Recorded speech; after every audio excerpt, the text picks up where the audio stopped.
Que ce dernier numéro de l'année 2023, malgré la pluie qui s'est abattue dans la capitale, et bien nous sommes là pour vous servir à travers des analyses sur l'actualité en République démocratique du Congo. L'actualité reste dominée par les élections du 20 décembre 2023 avec le rapport de la mission d'observation Senko ECC, rapport rendu public hier. Il y a une phrase qui a attiré vraiment les attentions de plus d'un Congolais. C'est un candidat s'est largement démarqué des autres avec plus de la moitié de suffrages à lui seul. En tout cas, cette phrase de la mission d'observation Senko ECC a suscité beaucoup de commentaires. Nous allons l'analyser avec nos invités. Et Félix Tshisekedi prend encore et toujours de l'avance par rapport aux résultats partiels des élections publiées par la Commission électorale nationale indépendante. En tout cas, selon les commentaires des journaux parus dans la capitale, la plupart d'ailleurs, et il est difficile pour d'autres candidats de le rattraper. Nous allons en parler avec nos invités. Parmi les candidats qui étaient à la course à la présidentielle, il y a un qui a déjà félicité le chef de l'État candidat à sa propre succession, Félix Antoine Tshisekedi Tshilombo. Il s'agit de Constant Moutamba qui a félicité le candidat numéro 20. Encore une fois, merci de nous suivre. Alors, nous avons deux invités ce matin. Le premier est déjà là. Comprenez la pluie. Waterkouille, bonjour.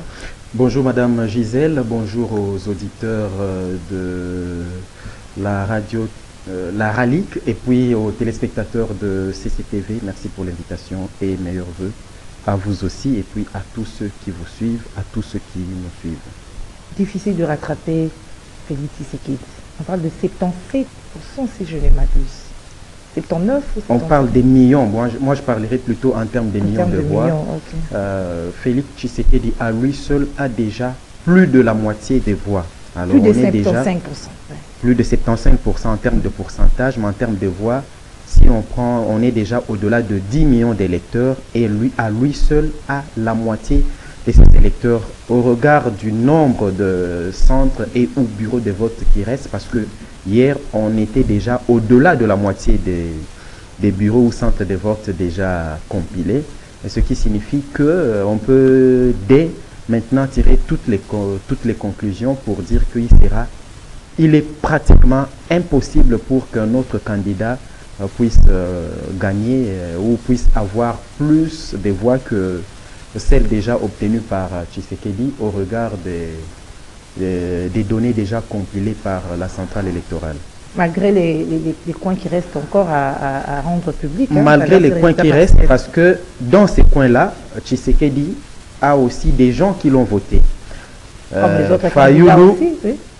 Katumbi, Mukwege et tous les autres ont également été votés. C'est pourquoi j'arrive à la conclusion selon laquelle il sera pratiquement difficile et ou impossible même qu'un autre candidat puisse rattraper le retard, parce que, comme la Moé l'a dit, Tshisekedi à lui seul, comme la CENI l'a confirmé, a plus de la moitié des voix déjà compilées, ce qui devient pratiquement ou mathématiquement impossible de voir un candidat rattraper le retard en termes de voix par rapport aux données déjà compilées ou aux données qui restent à compiler, parce que nous sommes déjà au-delà de la moitié.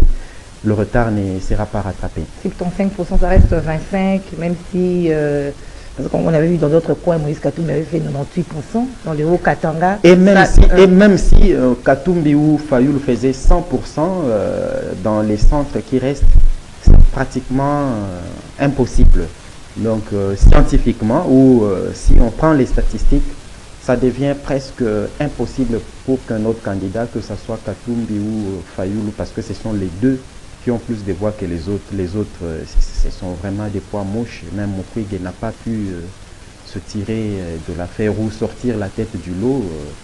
Les seuls qui ont un peu émergé, ce sont Katumbi et Fayulu, mais je ne les vois pas rattraper le retard par rapport à l'avance que Tshisekedi a sur les deux. Mais dans ces élections, il y a quand même un candidat qui a surpris et qui a suscité des commentaires sur les réseaux sociaux, Radjabou.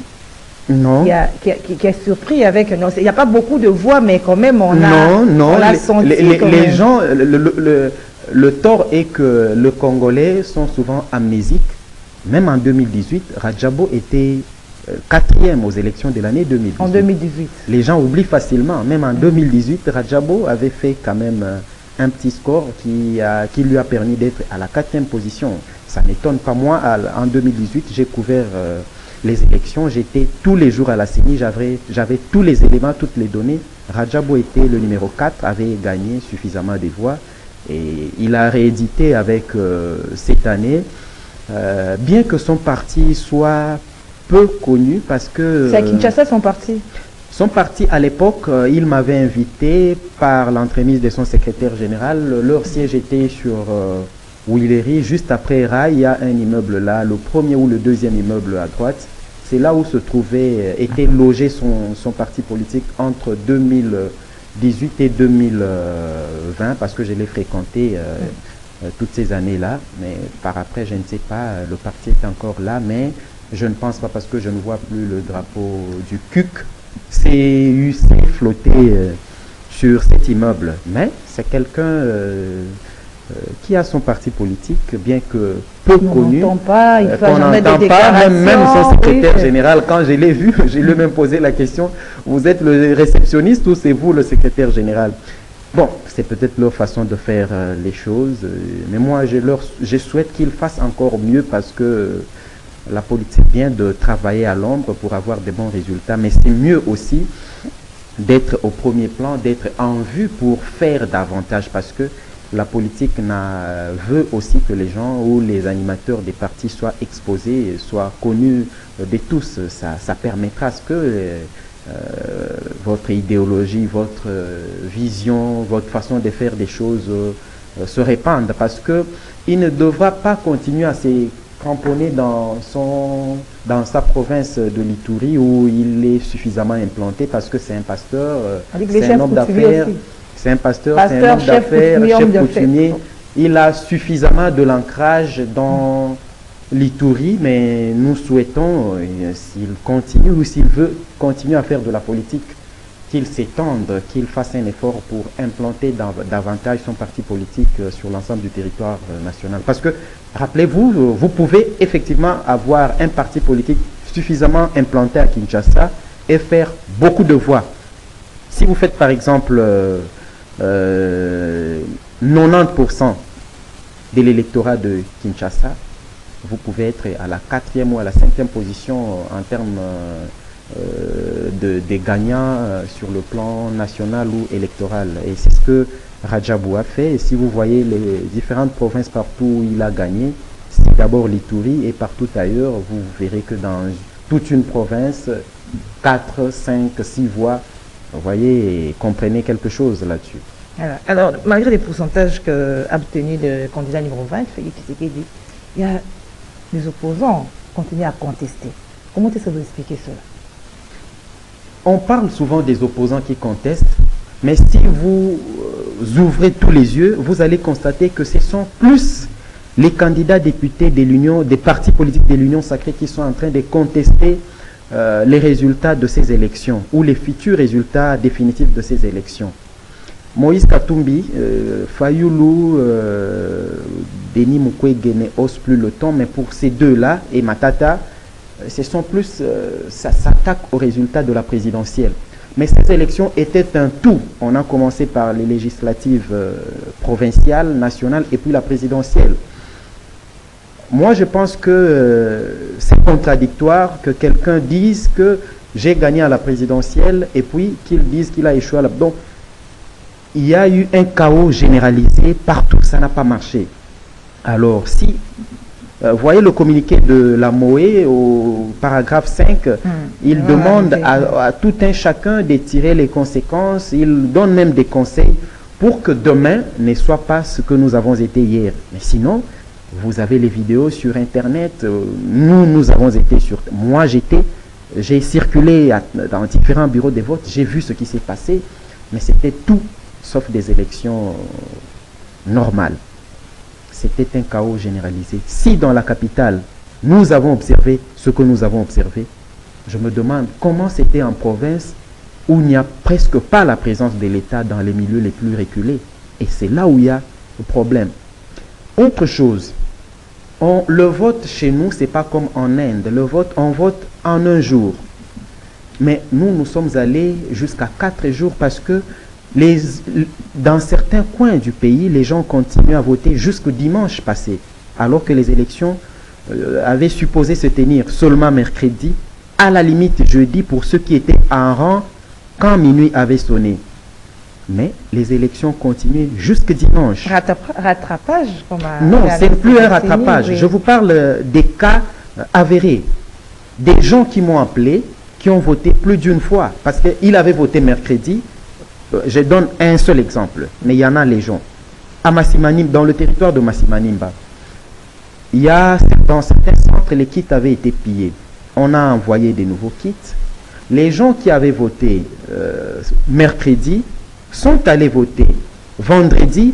Ils sont encore répartis voter dimanche. C'est-à-dire ils rentraient, ils lavaient leurs doigts avec je ne sais pas quel produit, le dissolvant ou quoi, et ils rentraient voter. Les mêmes personnes. Les mêmes personnes. Mais le système est numérisé. Si quel système? Non, ça c'est ce qui se raconte. C'est ce qui se raconte. C'est pas la réalité. C'est pas la réalité. Comment ça, Walter? C'est-à-dire que vous avez... Je vous dis que ce n'est pas la réalité. Si c'était la réalité, quand on a commencé à compiler les résultats pour la présidentielle, on aurait détecté tout ça. J'ai vu même quelqu'un sur les réseaux sociaux dire que non, dès que tu seras devant la machine, si tu tapes, la machine va reconnaître tes doigts que tu as déjà voté ou ton visage. Non, normalement, c'est du n'importe quoi. Ce sont des fables qu'on nous a racontées. Les gens ont voté plus d'une fois et ils ne se sont pas fait repérer. On mettait de l'encre justement pour se repérer. Quand vous avez nettoyé, c'est tout. Vous pouvez aller voter ailleurs et vous dites que vous le faites par dérogation. Et ça s'est passé ici à Kinshasa. Et je parle du cas de Massimanimba. Mais les cas sont légion. J'en ai assez. Et même ces gens qui ont acheté ou vendu des bulletins de vote. Mais la CENI a rétorqué Walter Kouy pour dire que les enquêtes sont en cours, on va arriver même à annuler les scrutins. Donc le bureau de vote, il y a eu les bureaux de vote à problème. Madame Gisèle, nous connaissons dans ce pays. Je dis ou j'interpelle la CENI ou les futurs animateurs de la CENI pour éviter que à chaque cycle électoral que l'on descende. En 2006, c'était relativement passable, mais la publication du résultat, vous avez su comment c'était, vous savez comment c'était. En 2011, vous vous rappelez avec le pasteur Daniel Ngoïmoulunda. En 2018, vous savez comment ça s'est passé. En 2019, plutôt 2018, vous savez comment ça s'est passé. En 2023, vous savez, j'insiste surtout sur les plaintes des candidats députés, aussi bien nationaux que provinciaux, des partis politiques membres de l'Union sacrée. Vous voyez entre eux, hein? Alors, vous comprenez déjà que c'était tout sauf des élections juste ou acceptable. Là, ce ne sont pas des guerres entre candidats. Il sait que j'étais à la FUNA, je dois accuser l'autre. Ce ne sont pas des bonnes guerres entre candidats. Ah, mais c'est pourquoi je dis que... Qui ne reste que sur les réseaux sociaux. C'est pourquoi je demande assez que l'on ne condamne pas assez ou que l'on ne soit pas trop tranchant envers les députés ou les candidats présidents qui récusent ces résultats. Mais, quant à mon analyse, je constate, ou j'avais déjà prédit, que si l'opposition ne se réunit pas, il lui sera impossible de battre le candidat de l'Union sacrée. Je l'avais déjà prédit parce que, qu'on le veuille ou pas, le maillage fait par l'Union sacrée avec son champion Félix Tshisekedi avait tellement de l'ancrage qu'il fallait un véritable contrepoids et pas des candidats isolés qui puissent le battre. C'est ça la réalité. Mais les élections, Félix a gagné, selon les résultats partiels qui ne seront presque plus renversés, mais dire que les élections étaient chaotiques n'est pas un péché. Et moi, je le dis, j'ai dit que Félix a de l'avance sur les autres, mais j'ajoute que ces élections étaient chaotiques. Que ça ne remet pas en cause, les irrégularités ne peuvent pas remettre en cause. Ça ne remet pas en cause jusque-là, parce que même si on annulait les résultats de toute une province, les autres ne rattrapent pas Félix. C'est ça le problème. Il est toujours en tête. Il est toujours en tête. Même si on annulait pour 2 provinces, Félix est toujours en tête. C'est pourquoi j'ai dit que c'est difficile qu'il soit rattrapé. Mais dire que les élections étaient chaotiques, ce n'est pas un péché. Ce sont des faits. Les faits sont là.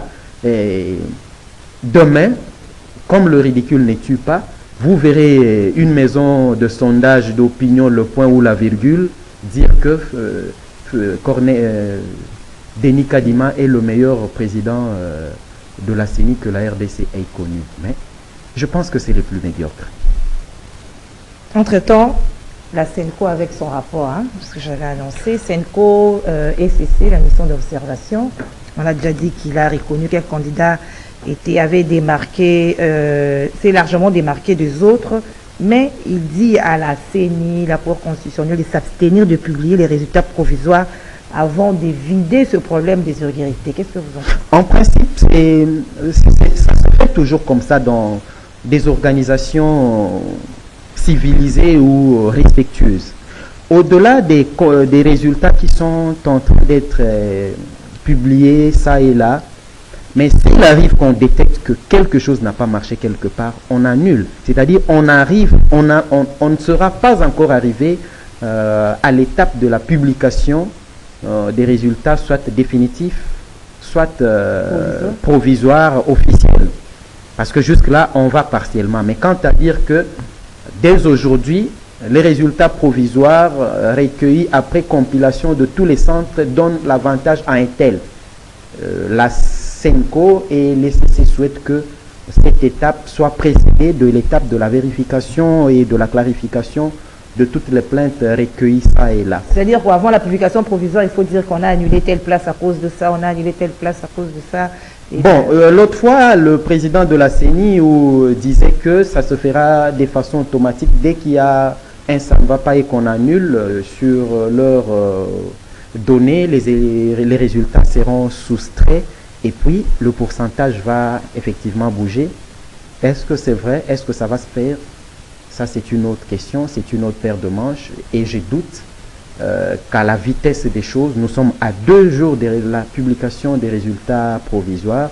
Je doute fort que la commission mise en place apporte des résultats ou des éléments probants. Parce que jusqu'à ce jour, dans certains centres, dans certains milieux, il n'y a pas eu élection. Dans d'autres, quelques-uns, dans d'autres, les données n'ont pas encore été totalement compilées.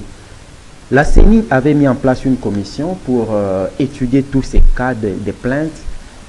Et bon, c'est pour raison des formalités. Mais en réalité, je ne vois pas moi cette commission dire quelque chose contraire à ce que les uns et les autres sont en train de fustiger.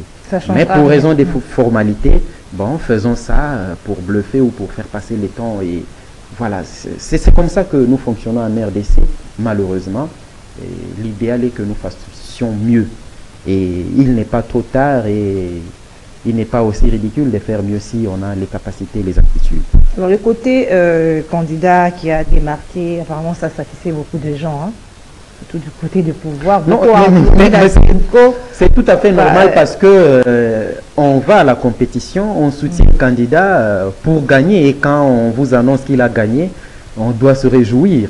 Et il n'y avait pas d'insultes, il n'y avait pas d'attaques. Non, les insultes, les attaques sur les réseaux sociaux, ça continue, ça va continuer jusqu'à la fin du mandat de Félix Tshisekedi. Rappelez-vous que de 2018 jusqu'en 2023, certains continuaient de contester sa légitimité et les colibés c'était de partout qu'on le constatait.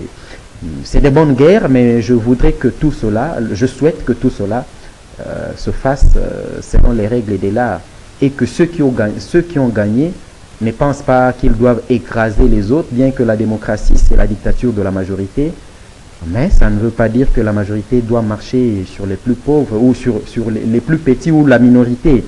Donc nous devons faire de telle sorte que ceux qui ont gagné soient là à travailler pour ceux qui n'ont pas gagné, c'est-à-dire pour toute la communauté, et pas que cette gouvernance ne soit focalisée que à gérer ou à travailler pour les régions qui ont apporté beaucoup d'électorats à Félix Tshisekedi. Comment vous voyez la suite après les élections? Est-ce qu'on va arriver peut-être à des alliances, les candidats? Comment vous voyez la suite après? Il y aura certainement les alliances parce que je ne vois pas un seul parti politique en République démocratique du Congo au regard du nombre gagné à lui seul 251 députés nationaux.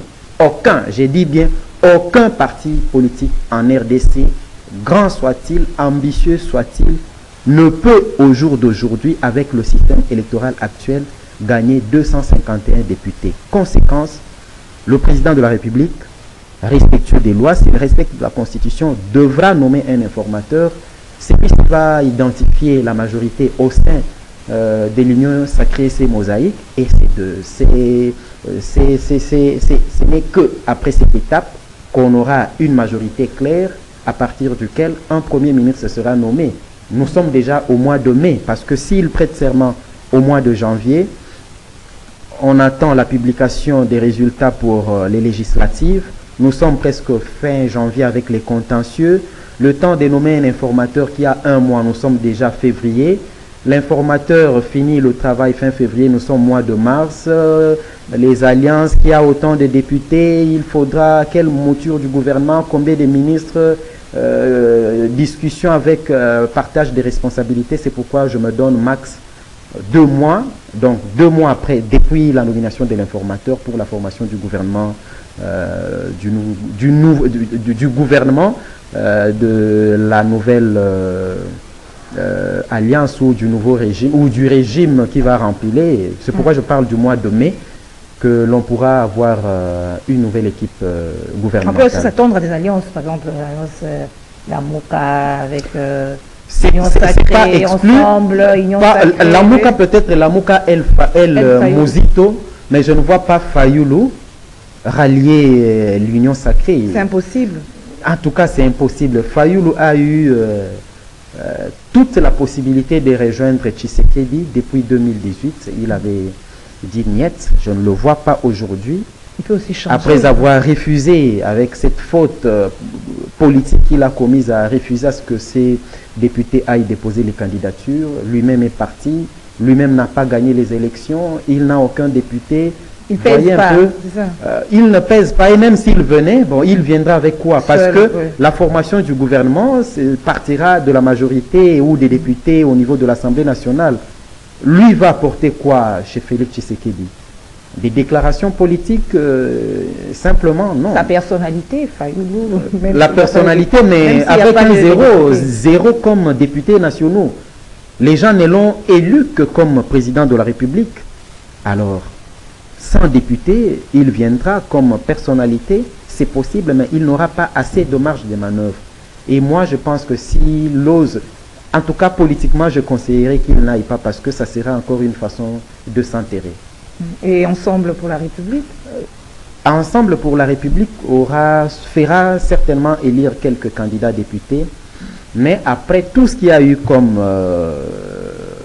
guerre entre différents militants, sympathisants des deux regroupements, Ensemble et puis l'Union Sacrée, en tout cas, on est encore loin de rétablir la paix entre l'Union Sacrée, Félix Tshisekedi, Bemba, et puis Moïse Katumbi et ces gens. Mais je sais que rien n'est impossible, rien n'est impossible, mais ça devient... Bon, d'ailleurs, ça sera aussi trop encombrant. Vous voyez, autour de Tshisekedi, il y a Bemba, il y a Kamere, il y a Boussa, il y a Bahati, il y a Mbosso, et tous ces micro-partis politiques. Les Steve Mbika ont leur parti politique, les Kinké Moulumba, les Bitakwira, vous voyez un peu. Ça sera de trop. Ça sera de trop. On risque d'avoir un gouvernement de 100 membres, alors que l'on crie tout le temps à la réduction du train de vie des institutions. Mais, en tout cas, moi, je souhaite que le futur gouvernement ne dépasse pas 30 membres. Parce que ce pays n'a pas assez de moyens. Nous avons besoin d'argent pour bâtir les routes, les infrastructures. Il ne faudra pas que l'on reste encore à nourrir les députés et les ministres pendant 5 ans. L'idéal est que l'on puisse réduire la taille du gouvernement et voir... vous êtes Bemba, vous avez des députés, ça suffit. Ça ne nécessite pas seulement que vous soyez ministre, non, pas nécessairement. Alors, il vient d'être ministre aussi, les résultats ne sont pas fameux, mais ça c'est une autre question. Mais s'agissant des autres, je pense que c'est mieux qu'on puisse réduire la taille du gouvernement. L'idéal, c'est 30 membres, à mon avis, plus le Premier ministre 31, ou max, avec le Premier ministre 30 membres, pour faire de l'économie. Parce que, rappelez-vous, 60 à 70% du budget va à la consommation, à nourrir les institutions politiques de notre pays. Le gouvernement, l'Assemblée nationale, le Sénat, la présidence de la République. Ce sont toutes ces institutions-là qui captent plus de la moitié du gouvernement. Est-ce que c'est de cette façon que nous allons continuer? C'est de cette façon-là que nous allons avancer? Ce sont des questions que moi je me suis souvent posées et je pense qu'il n'est pas tard de faire mieux. Le président va récompenser ceux qui l'ont aidé à gagner ces élections. Et ils sont nombreux. Et ils sont nombreux, mais moi je pense que comme il bombe souvent la poitrine, nous venons au nom de la patrie, c'est le camp de la patrie. Alors pour la patrie, on travaille même gratuitement. Qu'ils acceptent qu'ils travaillent gratuitement. Travailler gratuitement, oui. Mais c'est ce qu'ils disent. Pendant la campagne électorale, qui n'a pas suivi Bemba, Kamereba, Timboso, dire qu'eux mettaient à côté tout et ils ne venaient que pour la patrie, ils ne venaient que pour consolider les acquis. Alors, soyons honnêtes politiquement pour que nous ne puissions pas tout le temps être des vrais roublards qui sont là juste pour manger l'argent de l'État. Voilà. Alors, on revient sur les élections et la décision d'ensemble à Terre-Couille de ne pas aller en contentieux à la Cour constitutionnelle. Comment vous avez perçu cela? Mais c'est une conséquence logique. Ils savent que s'ils vont à la Cour constitutionnelle, on va leur demander des preuves. Ils n'ont pas de preuves. Ça sera impossible qu'ils gagnent le procès contre la personne qu'ils vont attaquer et qu'ils vont ester en justice, raison pour laquelle qu'ils désistent. D'ailleurs, moi, au départ, hier, je disais à un ami, c'était lors d'un échange dans un groupe WhatsApp, j'avais dit que votre tort, c'est de ne pas avoir suivi la voie de Joseph Kabila et le FCC. Si vous avez boycotté ces élections, vous, Fayoulou et les autres qui se déclarent opposants, les élections, la crédibilité serait entamée. Mais vous avez accepté, vous avez dit coûte que coûte les élections le 20 décembre. Vous avez accepté, coûte que coûte avec le bureau Kadima et ses gens. Vous avez accepté, alors que le FCC qui a déjà géré le pays savait dès qu'il rate de caser quelqu'un à la Cour constitutionnelle, dès qu'il rate de caser quelqu'un à la CENI, ça sera impossible de gagner les élections. Ils ont tout refusé, tout réfuté. Ils ne reconnaissent pas la CENI, ils ne reconnaissent pas la Cour constitutionnelle, ils ne sont pas partie prenante à ces élections. C'est ça la position du FCC. La politique qui n'est pas encouragée certainement. Ouais. Mais l'idéal, voyez l'exposé des motifs de notre Constitution, tout le temps on dit depuis les indépendances, on est revenu sur un seul problème, la crise des légitimités. Il faudra vraiment régler ces problèmes une fois pour toutes les années qui suivent. Le président de la République prend son second mandat, je crois qu'il n'a plus besoin d'un autre mandat. Je pense qu'il faille s'attaquer à ce problème, changer l'homme congolais et faire en sorte que demain ne soit pas comme hier. Il ne faudra pas qu'à chaque cycle électoral, que des gens contestent les uns et les autres. Rappelez-vous quand on forme le bureau Kadima, Didi Manara n'est pas candidat du FCC, non. La loi dit ceci, c'est le regroupement qui dépose le nom du candidat à l'Assemblée nationale. Le FCC avec Raymond Chibanda n'a jamais déposé le nom de Didi Manara. On a vécu aussi à l'époque avec... non, la loi avait été changée. Avec le monsieur qui était à la CENI. Non, la loi avait été changée. Le FCC était prudent, sachant comment il avait roulé les gens en 2011, 2018. Ils avaient changé cette loi, c'est-à-dire c'est le regroupement qui vient déposer le nom du candidat membre de la CENI à l'Assemblée nationale et pas un candidat qui vient de lui-même comme indépendant. C'était ça. Mbosso avait bloqué aussi s'agissant des élections des membres du bureau de l'Assemblée. Il avait dit, c'est le parti qui vient déposer et pas des indépendants. L'Union sacrée, le FCC avait prévu ça. Didi Manara n'a jamais été le candidat du FCC. On a roulé, là, la loi avait été violée. S'agissant de la Cour constitutionnelle, je pense plutôt que c'est relatif parce que quand en France, aux États-Unis, le président nomme les membres de la Cour constitutionnelle, c'est pas question des quotas. Les quotas, c'est en termes de pourcentage. Par exemple, 3 viennent du Parlement, 3 de la présidence, 3 autres du corps des magistrats. Et puis respecter l'équilibre géopolitique, ce qui n'a pas été aussi respecté, ça, qu'on n'aille pas froid aux yeux pour dire que la Cour constitutionnelle est un peu déséquilibrée. Toutes les régions, les 4 régions linguistiques du pays doivent être représentées de façon équitable et équilibrée. Les géomètres disent à équidistance. Donc, ça doit être très égal, mais ce n'est pas le cas pour le moment. Mais je tourne cette page. Donc, le FCC, ayant compris déjà qu'il avait perdu ces 2 batailles, a tout refusé.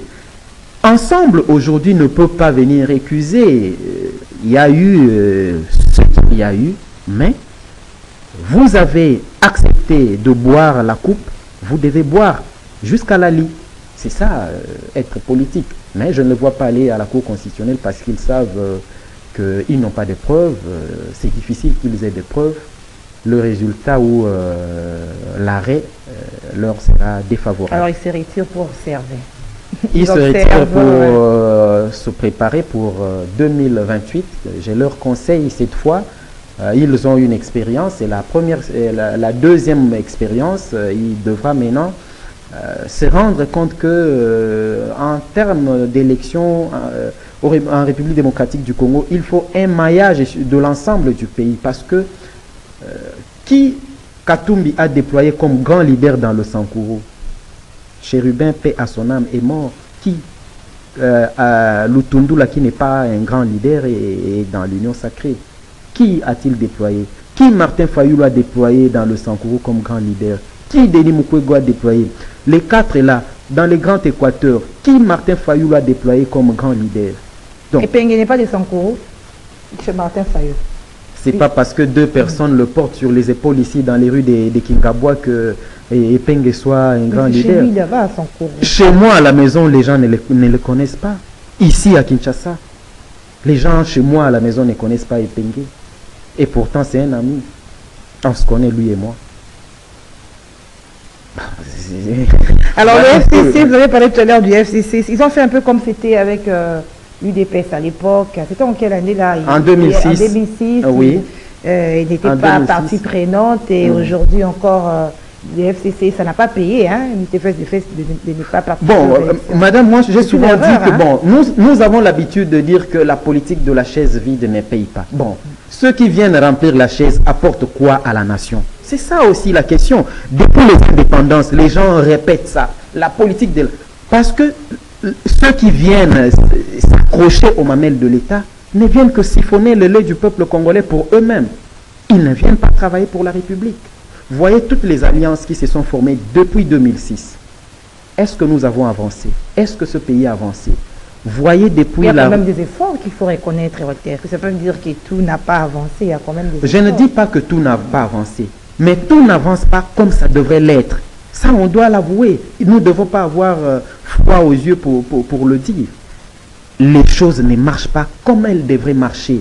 Il y a une lourdeur politique. Il n'y a pas un bon dynamisme. Les gens qui viennent au pouvoir, pour la plupart, sont des chômeurs. Citez-moi le nom d'un seul acteur politique comme les grands leaders tels que vous les citez là, excepté Moïse Katumbi, qui soit un homme d'affaires, qui a son argent, qui a ses entreprises, ça et là. Bemba aussi a son argent, a ses entreprises. Il a ses entreprises. Citez-moi le nom. D'autres personnes qui sont Bemba, excepté CCTV, Canal Kinila, encore quelle entreprise. D'autres aussi ont leurs affaires. Non, bon, je tourne la page de Bemba, excepté Moïse Katumbi. Citez-moi le nom d'un seul acteur politique. J'écarte aussi Bahati, qui a ses affaires, qui a son argent. Il a eu dans la politique. Il a eu dans la politique. Non, Bahati était au départ membre de la société civile. Il n'a intégré la politique qu'après. Et il était déjà patron. Aujourd'hui, on avait dans la société civile. Il était patron, il était chef d'entreprise, il avait ses entreprises, mais membre de la société civile. Je peux citer par exemple comme Kimona Bonongue, le frère d'Endundu, qui est aujourd'hui le vice-président, je crois, de l'AFEC, qui est dans les affaires, qui a son argent, qui est dans la société civile, parce que l'AFEC, c'est la société civile. s'il vient aujourd'hui en politique, crée son parti comme Bahati, on ne dira pas qu'il est venu voler comme... non, mais il s'est encore enrichi. Non, il ne sait pas. On ne dirait pas ce qu'il a eu là. Est-ce que la question, bon, qu'on ne fixe pas le débat sur Bahati, est-ce qu'il a été pendant 5 ans ministre? Non, il a souvent fait mandat. J'ai cité un seul exemple pour vous faire voir que ils ne sont pas nombreux aujourd'hui des acteurs politiques qui sont suffisamment friqués au-delà de la politique. Ce sont ces gens-là qu'on chante midi par les musiciens quand ils sont ministres DG. Dès qu'ils perdent la signature, ils deviennent des hommes normaux comme nous, comme tout le monde. Et c'est ce qui est mauvais, c'est ce qui est mal. Ce sont ces mêmes-là qui tout le temps disent la politique de la chaise vide ne paye pas. Nous les avons vus ici jusqu'en 2018-2019. Comment ils marchaient ici à Kinshasa. On sait qui est qui dans ce pays et dans cette ville. Mais nous voulons que demain, que des gens qui ont déjà leur boulot, comme toi, le jour où tu deviens ministre ou député, si on te retire le mandat, tu ne vas pas souffrir de la crise des nerfs ou de l'estomac. Je cite l'exemple, pour les gens de la presse, les médecins, ça nous a souvent été facile. Est-ce que vous voyez, je cite Clément Zaou, Ndeko Basile ou tous ceux qui ont été journalistes, médecins, une fois le mandat perdu, en train de crier tout le temps. Ils s'entendent plus. Hein. Non, donc, ils rentrent travailler, donc ils ont un métier déjà. Dès qu'on leur retire leur mandat, ils rentrent faire leur métier, travailler. Et c'est comme ça. Mais il y en a qui ont fait de la politique leur carrière. Quand il n'est pas aux affaires, c'est la faim, c'est la misère. Et il est là à pomper des déclarations contre le pouvoir en place. Rien que pour qu'il intègre les institutions. Le pays ne va pas marcher comme ça. Moi, je pense que dans les années ou les jours qui suivent, le président, avant de nommer les gens, oui, ils se sont battus pour lui, mais on devra vraiment sélectionner les gens qu'on envoie servir la nation. Vous ne pouvez pas envoyer quelqu'un qui n'a jamais fait quelque chose dans sa vie et la première fois qu'il a un travail, c'est commencer à signer les documents de l'État. La première fois qu'il a un salaire, c'est le salaire de l'État. La première fois qu'il a les frais de fonctionnement, ce sont les frais de fonctionnement de l'État. C'est pourquoi les choses ne marchent pas. C'est pourquoi les gens pillent ce pays. Et 63 ans après, ça doit cesser. Il faudra que l'on prenne conscience que on ne vient pas faire la politique pour voler, pour piller la nation et y rester jusqu'à sa mort. La politique, c'est comme l'apostolat, c'est comme Moussala Bassango. Ils ne viennent pas pour s'enrichir, ils viennent travailler avec des intéressements, servir la nation. Parce que police, la science politique du grec, c'est dit servir la nation, servir la cité, être au service de la cité. Et quand on est au service, on ne vise pas son intérêt particulier. Malheureusement, je disais à un ami hier que je vois Tshisekedi travailler pendant 2 ans, à la limite 2 ans et demi. Les autres années qui restent, ça sera à résoudre le problème des dauphinats. Qui, du MLC, de Bahati, de l'UNC, de l'UDPS, sera le dauphin ou candidat de l'Union sacrée pour les élections de 2018. Et là, ça sera une guerre atroce, franche, hein, parce que l'UDPS vous dira qu'elle n'a pas fait autant d'années de l'opposition pour céder. Et les autres, les Bemba, les Kameri, les Bahati, ils vont seulement trouver intérêt d'entente sur une terre. Et ça ne sera pas facile. Et c'est pourquoi je dis que cette bataille-là va perdre aussi quelques temps s'agissant de la gestion de la cité. Voilà. Donc, on a encore beaucoup à faire, mais il nous faut beaucoup d'esprit de patriotisme, voire surtout l'intérêt général. Aussi longtemps que l'homme congolais ne sera pas formaté, je le disais ici, il y a 5 ans passés, vous étiez sur l'avenue du fleuve, là où Kabila a échoué, c'est là où Tshisekedi doit commencer. Kabila dit qu'il n'a pas réussi à changer le Zaïrois. Tshisekedi doit faire en sorte qu'il entreprenne le début du changement du Zaïrois. Sinon, les choses ne vont pas marcher. Voilà. Déjà, avant la publication des résultats provisoires, il y a un candidat, je l'ai dit dans le sommaire, qui a félicité, c'est Constant Montamba. Quelle est votre réaction? Il a bien joué son rôle du début jusqu'à la fin. Il a obtenu combien de pourcentage? Je ne sais pas, mais je sais qu'il a bien joué son rôle. Son petit théâtre a bien évolué jusqu'à la fin. C'est-à-dire quoi? C'est-à-dire quoi, Walter? Comprendre, tu pourras. Non, nous sommes en train d'analyser, mais c'est quand même ces gestes-là, il reconnaît que voilà, c'est lui qui a gagné, surtout que l'écart Madame est tellement Gisèle, énorme. ce candidat-là a bien joué le rôle qu'il avait du début jusqu'à la fin. C'est comme les opposition jouer leur rôle. Justement, Matata, les tous ceux qui ont rallié là, non, moi j'ai rallié. Mais tu sais déjà que ton nom est sur le fichier définitif. Les gens vont te voter au village, là, si les gens ont cru en toi. Voyez, il a fait le pourcentage au Maniema, Matata.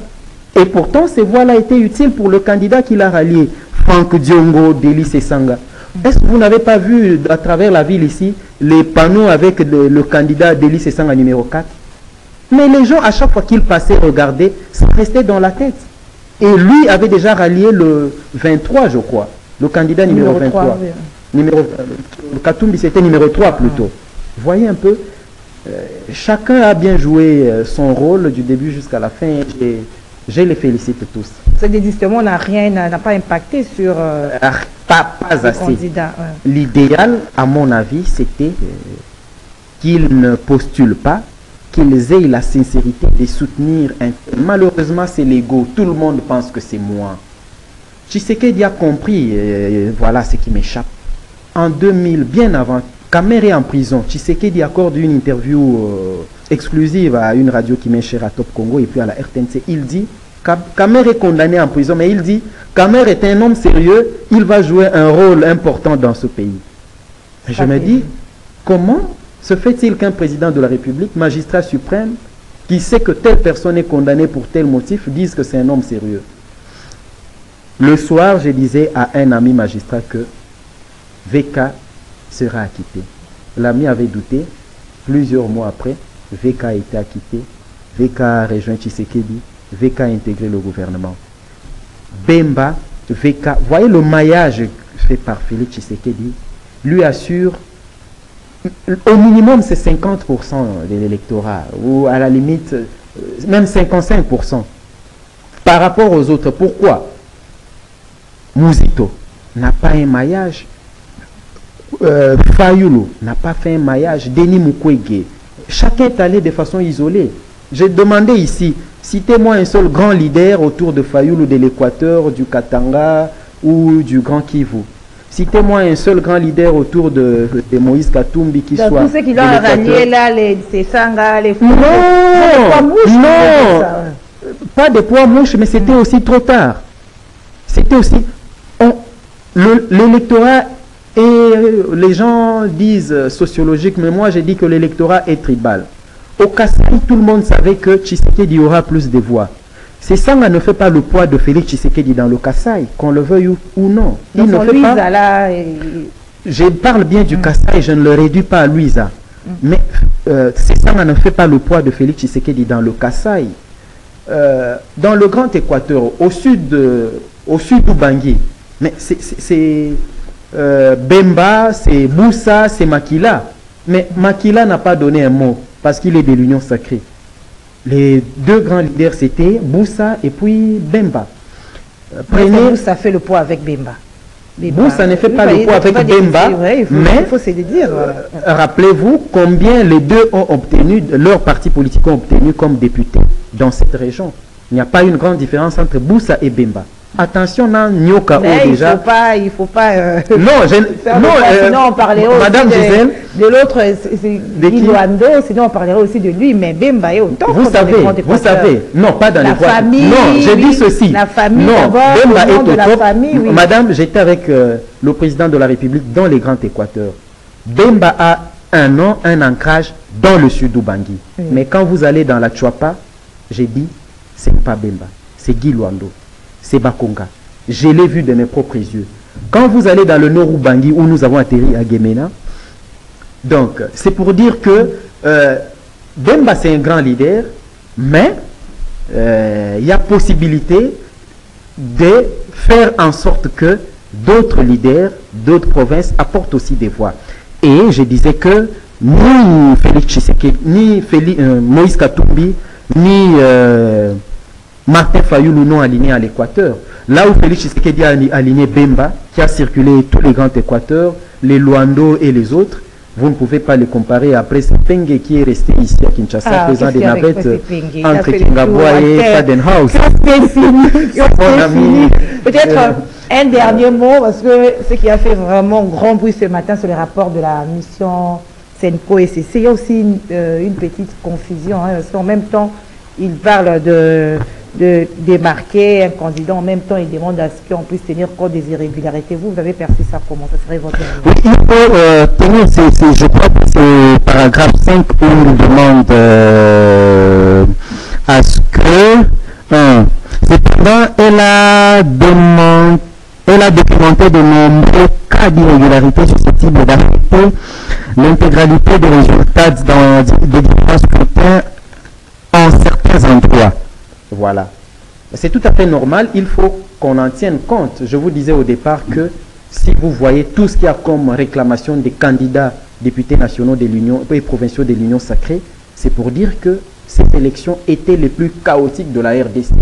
On devra tirer toutes les leçons pour faire mieux à la prochaine. Mais ça ne remet en rien, ça ne remet pas en cause les résultats. J'avais dit au départ que ça ne remettra pas en cause les résultats ou l'avance de Félix Tshisekedi sur les autres candidats. Parce que j'ai eu la chance de parcourir l'ensemble du pays pendant la campagne électorale.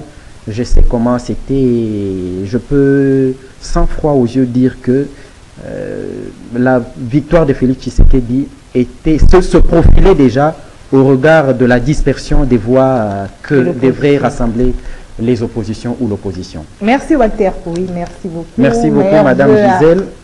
Meilleur vœu à vous également. À vous, à la famille, à Madame, aux enfants. Aux enfants. Merci, merci à vous fidèles téléspectateurs. Meilleurs vœux, bonne année à vous tous, parce que c'est le dernier numéro du kiosque qui tombe à une journée pluvieuse, mais nous sommes là, Walter est là. Merci encore Walter. Oui. Un mot, mes voeux les meilleurs à ma femme et puis à mes 3 enfants, Nkouy Wesley, Nkouy Wildy et Nkouy Wonder. Ces 3 garçons que j'ai et je souhaite les meilleurs à eux et eux aussi présentent les vœux à tous ceux qui m'écoutent, qu'ils reçoivent leurs vœux. Merci beaucoup Madame Gisèle. Voilà, merci. Moi aussi je présente mes vœux à mon mari, à mes enfants, à mes parents. Voilà, à toute ma famille, meilleurs vœux à Doudou Montiri, le coach de kiosque, meilleurs vœux à Christian Banjolo, qui était du côté de la régie, à Héritier Toubilandou, à Alain Kabongo, à Maxime Akabou qui était là avant moi, meilleurs vœux à tout le monde. En tout cas, on se retrouve en 2024. Que Dieu nous protège. Bye bye.